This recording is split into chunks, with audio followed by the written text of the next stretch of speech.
வெண்முரசு. குருதிச்சாரல் 28. வாசிப்பது சந்தீப். அவை நிகழ்வுகள் விரைவு கொண்டு ஒரு முனை நோக்கி சென்று கொண்டிருந்தன. அனைவரும் வாயில்களைப் பற்றிய உணர்வுடனிருந்தார்கள். அசலை, அவர் அரசருக்கு முன்னாலேயே அவைபுக வேண்டுமே என்றாள். தாரை, அங்கிருந்து அவர் கிளம்பியதுமே செய்தி தெரிந்துவிட்டது. நம் எல்லைக்குள் அவரும் படைக்குழுவும் நுழைந்ததுமே பேரரசர் அனுப்பிய எதிரேற்புக் குழு அவர்களைக் கண்டு வணங்கி முறைமையும் வரிசையும் செய்ய முற்பட்டனர். தான் இப்போது அரசர் அல்ல என அவர் அவற்றை மறுத்துவிட்டார். வழியில் அவர்கள் தங்குவதற்கு காவலரண்களிலுள்ள அரண்மனைகளை ஒருங்கு செய்திருந்தனர். அவர்கள் வழியில் மரத்தடிகளிலும் பொதுச்சாவடிகளிலும் மட்டுமே தங்கினர் என்றாள். அசலை, ஆம், அவர் அரசு துறந்தார் என்றனர் என்றாள். தாரை, அவர் எப்போதும் அவ்வரசை சுமந்ததில்லை என்றாள். தனியாகவா வந்தார் என்று அசலை கேட்டாள். ஆம் என்றே சொல்ல வேண்டும். அவருடைய தேரில் பிறர் எவருமில்லை. பின்னால் புறவிகளில் சாத்யகியும் 8 யாதவ காவலர்களும் வந்தனர். அசலை, ஆம், அவருக்கெதற்கு காவல் என்றாள். இங்கு புஷ்பகோஷ்டத்திலுள்ள அரசர்களுக்குரிய அரண்மனையில் தங்க மாட்டோம் என்றார். ஆகவே அப்பால் அயல்நாட்டு தூதர்களுக்குரிய மாளிகையே அவருக்கு அளிக்கப்பட்டுள்ளது. விதுரர் அவைக்குள் நுழைந்த யுயுத்சுவிடம் ஓடிச் சென்று மெல்லிய குரலில் ஆணைகளை இட்டார். அவரை நோக்கி ஓடிவந்த கனகரிடம் மேலும் சில ஆணைகளை பிறப்பித்தார். ஒவ்வொருவரும் சிற்றமைச்சர்களை நோக்கிச் சென்று ஆணைகளை ஏவினார்கள். கைவீச்சுகள் நாவென சொல்லெடுப்பதை தாரை கண்டாள். விழியறியும் சொல் என எண்ணிக்கொண்டாள். யுயுத்சு மெல்லிய அடிகளுடன் ஓடிச் சென்று திருதராஷ்டிரரிடம் ஏதோ சொல்ல அவர் தலையை சரித்து முகம் சுளித்து அவன் சொற்களைக் கேட்டார். அப்போது அவையில் ஓசை எழுந்தது. தாரை விழிதிருப்பி அவையை நோக்கினாள். ஓசை வலுத்தது. என்ன ஓசை என்று அவள் அசலையிடம் கேட்டாள். அசலை மறுமொழி சொல்லவில்லை. அவள் விழிகள் நிலைத்திருந்த இடத்தை தாரை நோக்கினாள். அங்கே இளைய யாதவரை கண்டாள். நெஞ்சில் கை வைத்து ஆ என மூச்சொலியால் ஏங்கினாள். இளைய யாதவர் எவரும் எண்ணியிராத வகையில் இயல்பாக கிழக்கு சிறுவாயிலினூடாக உள்ளே வந்தார். கைகூப்பியபடி உள்ளே வந்து ஓரிரு நிறைகளைக் கடந்த பின்னரே அவர் வருகையை அவை அறிந்தது. அனைத்து தலைகளும் திரும்பி அவரை பார்த்தன. சிலர் அறியாது எழுந்தனர். கைகூப்பியபடி அவரை நோக்கிச் சென்ற விதுரர் தலைவணங்கினார். அவர் விதுரரிடம் முகம் சிரிப்பில் மலர மென்சொல்லுரைப்பது தெரிந்தது. கைவணங்கி தலை தாழ்த்தியபடி சென்று பீஷ்மரையும் துரோணரையும் கிருபரையும் வணங்கிவிட்டு திருதராஷ்டிரரின் அருகே நின்றார். அவர் இளைய யாதவர் அணுகியதுமே தலை குறித்திருந்தார். தலை நிமிராமலேயே வலக்கை தூக்கி வாழ்த்தினார். முன்னிரையில் அரசர்களுக்குரிய இருக்கையில் அமரும்படி இளைய யாதவரிடம் விதுரர் கோருவது தெரிந்தது. இளைய யாதவர் புன்னகையுடன் அதை மறுத்து தனக்கு பொது இருக்கைகளின் நிறையிலேயே தூதர்களுக்குரிய இடம் அளிக்கும்படி கோர விதுரர் தயங்கி மேலும் ஒரு சொல்லெடுக்க அவர் தோளில் தொட்டு புன்னகையுடன் தலையசைத்து இளைய யாதவர் வலியுறுத்தினார். அவரை அழைத்துச் சென்று வணிகர்களுக்கும் குடித்தலைவர்களுக்கும் இடையே இடப்பட்டிருந்த அரச தூதர்களுக்கான இருக்கைகளில் ஒன்றில் அமர வைத்தார். யுயுத்சு அவரிடம் சென்று தலைவணங்கி முகமனுரைத்தான். அவர் அவரிடம் ஏதோ நகையாட்டுரைக்க அவன் நாணிச் சிரித்தான்.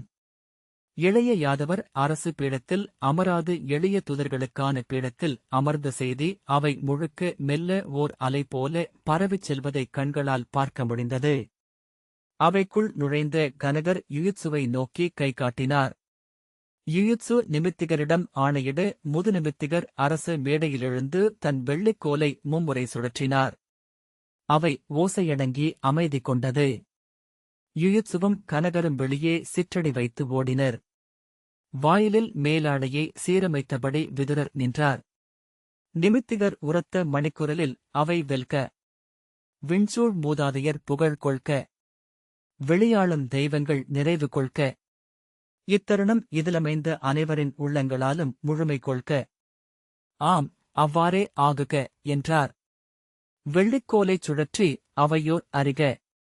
யயாதியின் குடித்தோன்றல், ஹஸ்தியின் நகர்த்தலைவர், குருவின் குருதி மரபர், பிரதீபரின் சந்தனுவின் விசித்திர வீரியரின் திருதராஷ்டிரின் மைந்தர், 4 குடிகளின் அரசர் துரியோதனர் அவைக்கு எழுந்தருள்கிறார் என்று அறிவித்தார்.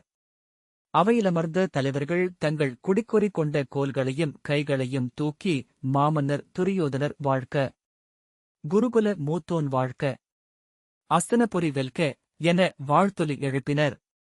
வெளியே கொம்போசையும் மங்கள இசை முழக்கமும் எழுந்தது. அஸ்தனபுரியின் அமுதகலசக் கொடியுடன் முதற்கொடி வீரன் முன்னால் வந்து அவைக்கு முன்னால் அதை நாட்டி வணங்கினான். நிமித்திகன் உள்ளே வந்து மும்முறை கொம்பூதி அஸ்தனபுரியின் அரசர் துரியோதனர் அவை நுழைகை என்று அறிவித்தான். வாழ்த்தும் குரவையொலிகளும் முழங்கிச் சூழ மங்களத் தாளமேந்தி சேடியர் நுழைந்து 2 பிரிவுகளாகப் பிரிந்து அகன்றனர். இசைச்சுதர் முழங்கியபடி நுழைந்து அவையமைந்தனர்.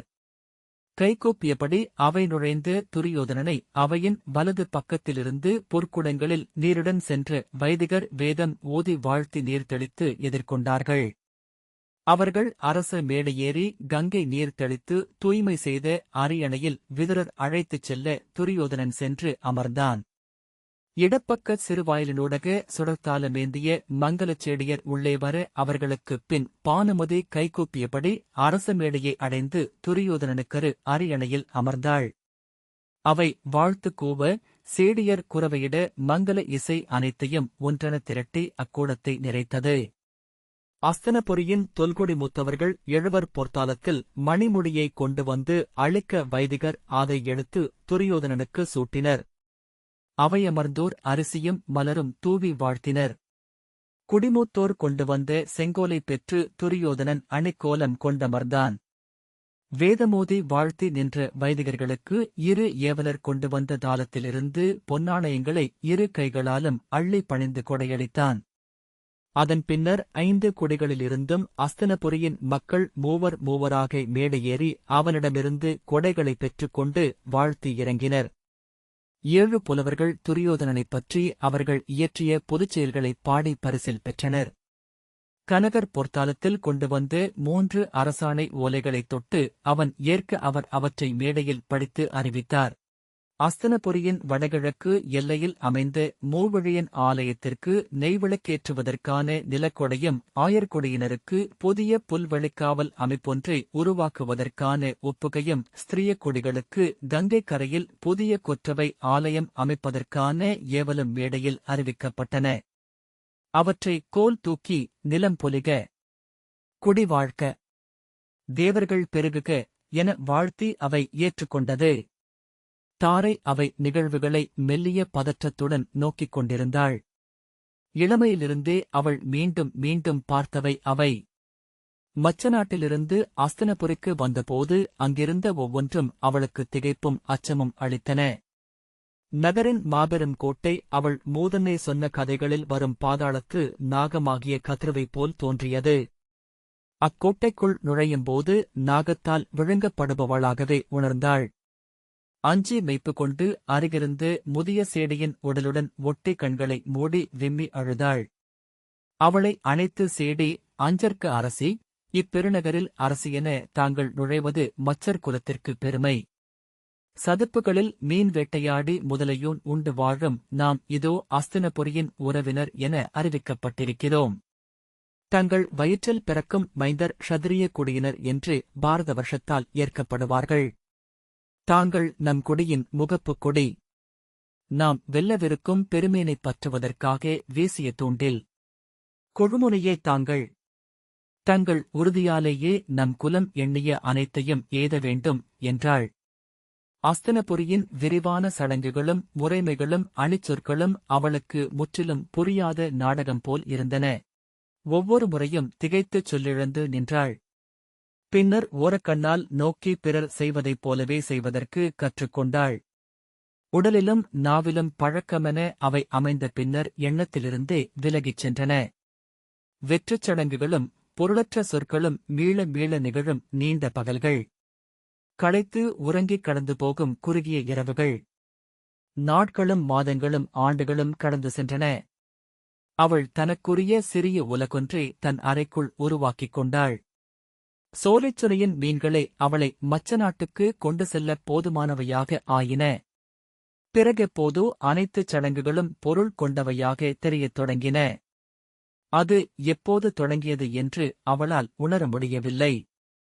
ஒவ்வொரு முறையும் அன்னமூட்டும் வற்றாப்பெருநதியின் நீரால் தூய்மைப்படுத்தப்பட்ட அரியணையில் அரசன் அமர்வதும், குடித்தலைவர்கள் எடுத்து அளித்த பின்னரே மணிமுடி சூடுவதும், கோல் கொண்டு அவை வாழ்த்திய பின்னரே அரசன் என்று ஆகி அவன் அவர்களுக்கு ஆணைகள் இடுவதும், குலக்குறி பொறிக்கப்பட்ட செங்கோலும் இலைகளைக் கோத்து பின்னி அமைக்கப்பட்டவை எனத் தோன்றிய தொன்மையான அஸ்தினபுரியின் மணிமுடியும் அங்கு முன்பெப்போதோ நிகழ்ந்தவற்றின் மீள்நிகழ்வுகள் என்று தோன்றியது. அங்கு நிகழும் ஒவ்வொன்றும் மூதாதையரால் பேருணர்வுடன் குருதியும் கண்ணீரும் நனைந்து நிகழ்த்தப்பட்டவை. எவரும் எதையும் புதிதாக செய்ய இயலாது. மூதாதையரின் வாழ்வை மீள மீள நடிப்பதன்றி அரச குடிகளிடம் ஆற்றுவதற்கு பிறிதொன்றுமில்லை. அதை உணர்ந்த உடனே பிற அனைத்தையும் புரிந்து கொண்டோமென்று அவளுக்குத் தோன்றியது. மச்சர் நாட்டு 9 சிறுகுடிகளின் தலைவராகிய தன் தந்தையும் பாரத வருஷத்தின் முதன்மை அரசின் முடிதாங்கி அமர்ந்திருக்கும் துரியோதனனும் வேறுபட்டவர்கள் அல்ல.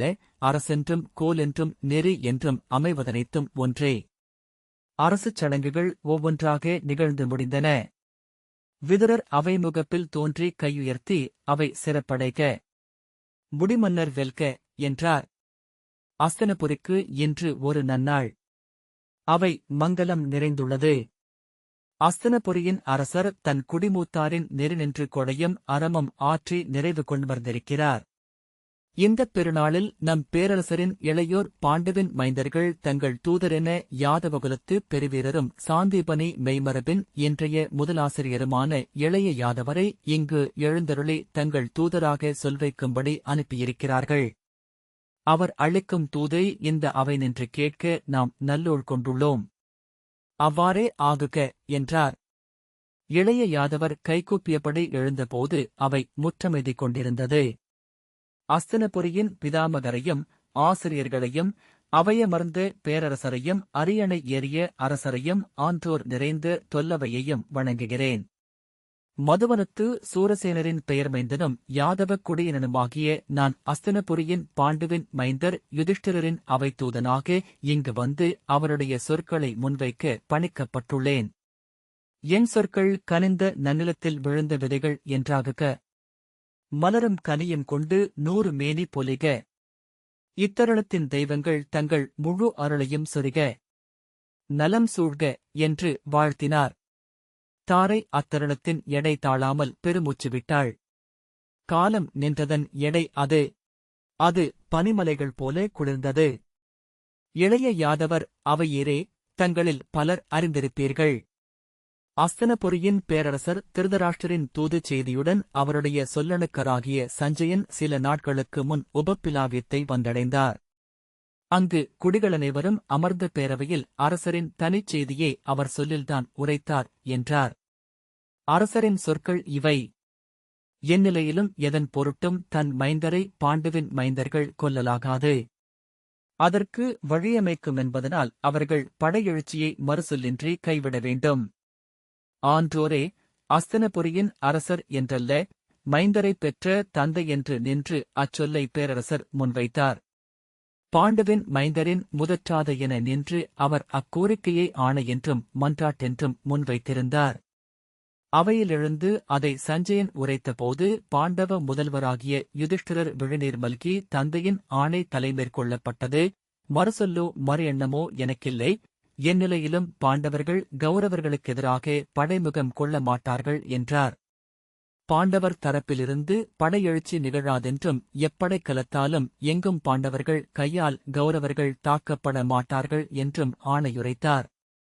சான்றோரே, அவ்வுறுதியை இந்த அவையில் மீண்டும் உரைக்கவே நான் வந்துள்ளேன். இளைய யாதவர் கைகூப்பியபோது அவை எங்கும் பரவிய மெல்லிய முழக்கத்தை தாரை கேட்டாள். அது வாய்களோ மூக்குகளோ எழுப்பியதல்ல, உள்ளம் நேரடியாக ஒலித்தது என்று தோன்றியது. திருதராஷ்டிரர் கைகூப்புவது போல் விரல்களைக் கூட்டி அதன் மேல் தன் முகத்தை அமைத்து தலை குனிந்து அமர்ந்திருந்தார். அவருடைய பெரிய தோள்களில் தசைகள் நெளிந்து கொண்டிருந்தன. பீஷ்மர் எச்சொல்லையும் கேளாதவர் போல் வேறெங்கோ விழிநட்டு அமர்ந்திருக்க துரோணர் குனிந்து கிருபரிடம் எதையோ சொன்னார். கிருபர் தலையசைத்தார். மேலும் எதையோ எதிர்பார்ப்பவன் போல இளைய யாதவரையே நோக்கிக் கொண்டிருந்தான் துரியோதனன். அவனருகே பானுமதி வெண்சுண்ணத்தாலான பாவை என வெறுமுகம் கொண்டு அமர்ந்திருந்தாள். அவன் இளையோர் மலைத்த விழிகளுடன் அவை நிறைத்திருந்தனர். சகுனி விழிகளை தாழ்த்தி தாடியே நீவிக் கொண்டிருக்க கணிகர்தான் அமர்ந்திருந்த சேக்கையிலிருந்த மரவுரியின் ஒரு நூலை மெல்ல பிரித்து எடுத்துக் கொண்டிருந்தார். தாரை தன் சூழலை உணர்ந்து அரசியரை நோக்கினாள். காந்தாரியின் நீலக் கண்பட்டை நனைந்து கன்னங்களில் விழிநீர் வழிந்தது. அசலை உதடுகளை உள்மடித்திருந்தாள்.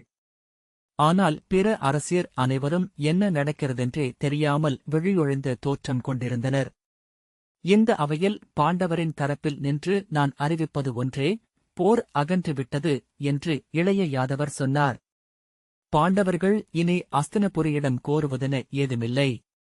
மண்ணோ முடியோ பிற உரிமைகளோ அவர்களுக்கு தேவையில்லை. தங்கள் ஆற்றலால் தங்கள் ஊழின் வழியில் தொடர்வதென அவர்கள் முடிவெடுத்திருக்கிறார்கள்.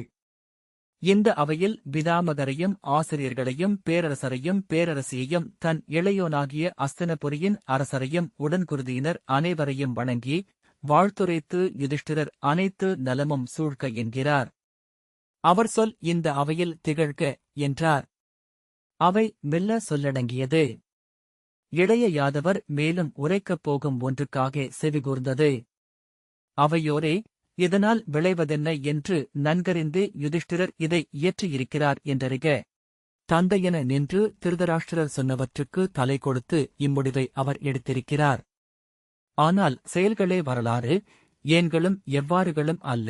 இன்னும் சில நாட்களில் அவர் தன் முடியையும் மண்ணையும் துறந்து அகன்றது மட்டுமே சொல்லில் நின்றிருக்கும்.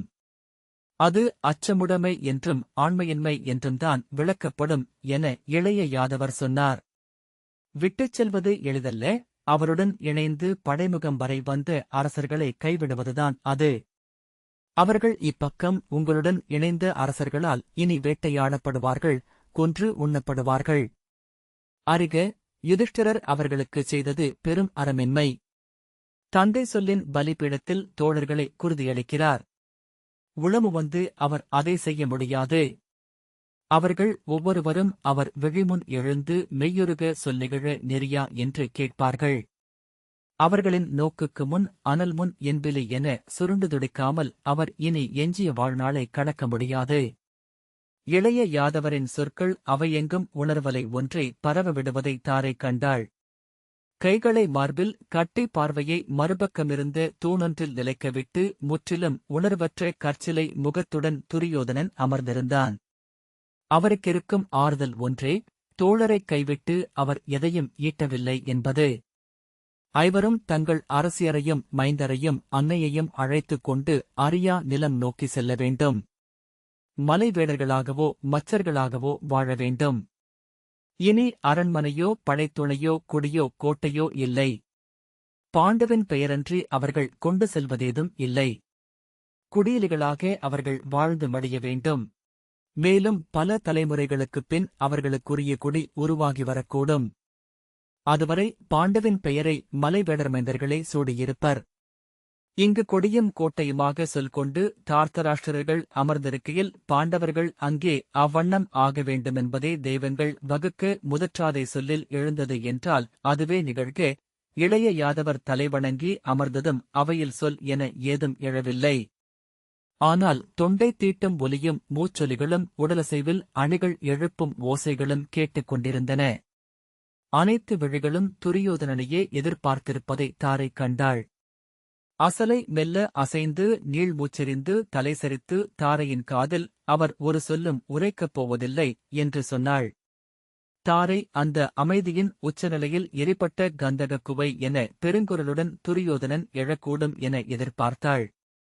இரு கைகளாலும் தொடைகளையும் தோள்களையும் தட்டிக்கொண்டு அரசனென்றும் தொல்குடியினையென்றும் தான் சூடிய அடையாளங்கள் அனைத்தையும் வீசி வெறும் மல்லனாக அவன் எழும் தருணங்கள் பலவற்றை அவள் முன்னரே கண்டிருந்தாள். அவள் துரியோதனனையே நோக்கிக் கொண்டிருந்தாள். அவன் முற்றிலும் அசைவற்றிருந்தான், வேறு ஒரு காலத்திற்கு சென்று விட்டது போல. அவன் நீண்ட மூக்கு, கருங்கல்லில் கலிங்கச் சிற்பியால் செதுக்கப்பட்டவை போன்ற வாயும் தாடையும், நேர்கொண்ட உடல், பெருந்தோள்கள் என அவள் நோக்கு அலைந்தது. அவரை எப்போதும் பார்த்துக் கொண்டே இருக்கிறோம் என அவள் உணர்ந்தாள். விழிகளை திருப்பிக் கொண்டு பெருமூச்சு விட்டாள்.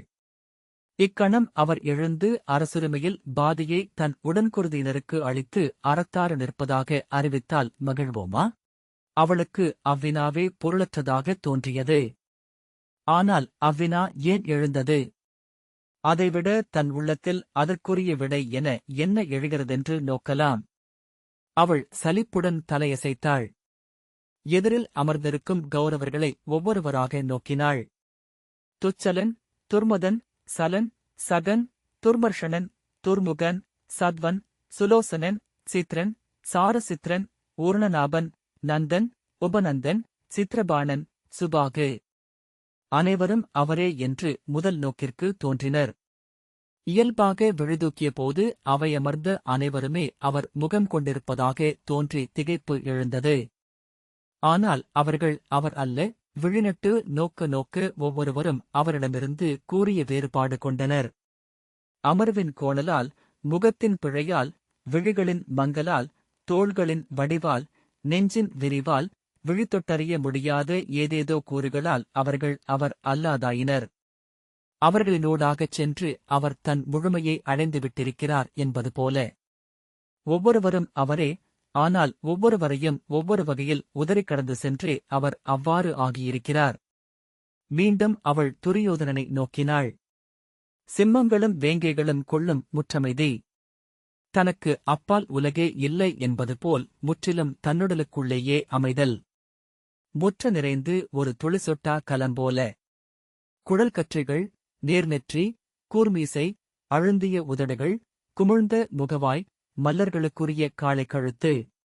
முற்றிலும் பிழையின்மை கூடிய பேரிடல். பிழைக்காகவே அவரை நோக்கும் விழிகளெல்லாம் தவித்துத் தேடுகின்றன. பிழையினூடாக அவரை மானுடனாக்கிக் கொள்ள விழைகின்றன. நிறைவு கண்டு திகைத்துச் சோர்ந்து விலகிக் கொள்கின்றன. அஞ்சி அகல்கின்றன.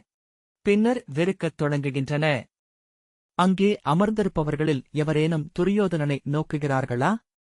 அவள் விழிதிருப்பி நோக்கியபோது அனைவருமே அவரையும் இளைய யாதவரையும் மட்டுமே நோக்கிக் கொண்டிருப்பதைக் கண்டாள். விழிகள் துலாமுள் என அலைபாய்ந்து கொண்டிருந்தன.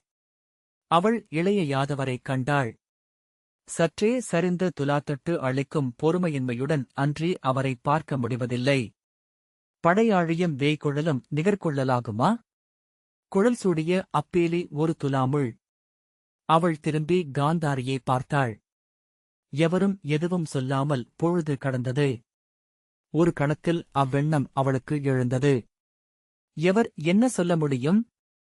மேலும் சற்று முன்னகர்ந்தபோது அவள் உள்ளம் திகைத்து அசைவிழந்தது. என்ன சொல்ல முடியும்? ஆம், யுதிஷ்டிரரின் துறப்பை ஏற்கிறோம் என்றா? போர் நின்றுவிட்டதென கொண்டாடுவதா? அப்போது செய்வதற்கு எஞ்சியது ஒன்றே. அவை எழுந்து ஆம், நிகராக நானும் முடி துறக்கிறேன் என்று சொல்லுதல். தந்தை அளிக்க பெற்றுக்கொள்கிறேன் என்று அறிவித்தல். அல்லது அனைத்தையும் கைவிட்டு மூத்தவரே என யுதிஷ்டிரரை அழைத்து ஏற்றுக்கொள்ளுதல். ஒரு கணத்தில் அத்தனை முடிச்சுகளும் முற்று விழலாம், அல்லது முற்றிலும் அசைவற்று முடிவிலி வரை தொடரலாம். பிறிதொன்றில்லை. அவளால் அமர்ந்திருக்க இயலவில்லை. எழுந்து ஓடிவிட வேண்டும் போலிருந்தது. அசலையின் கையைத் தொட்டாள். ஆனால் சொல்லெழவில்லை. அசலை அத்தொடுகையால் மெல்ல விதிர்த்தாள். அவள் இளைய யாதவரின் முகத்தை நோக்கினாள். அவர் கைகளை மார்பில் கட்டியபடி அங்கிலாத எதையோ நோக்கி புன்னகைப்பவர் போல அமர்ந்திருந்தார். அவள் முந்தைய நாள் அறிந்த தந்தை வடிவம் அல்ல அது எனத் தோன்றியது. திகைப்புடன் அவர் குழலில் சூடிய பீலியை நோக்கினாள். அதுவும் அவளுக்கு நோக்களிக்கவில்லை. படபடக்கும் உள்ளத்துடன் அவள் அவர் புன்னகையை ஒற்றைக் கல்லாரம் துவண்ட மார்பை நோக்கினாள். பின்னர் காலடிகளுக்கு நோக்கு தழைந்தாள். அறிந்தவை, அணுக்கமானவை. அவள் உளக்கொந்தளிப்பு அடங்கியது. அவள் அவர் கால்களையே நோக்கிக் கொண்டிருந்தாள். இந்த வாசிப்பை கேட்டதற்கு நன்றி.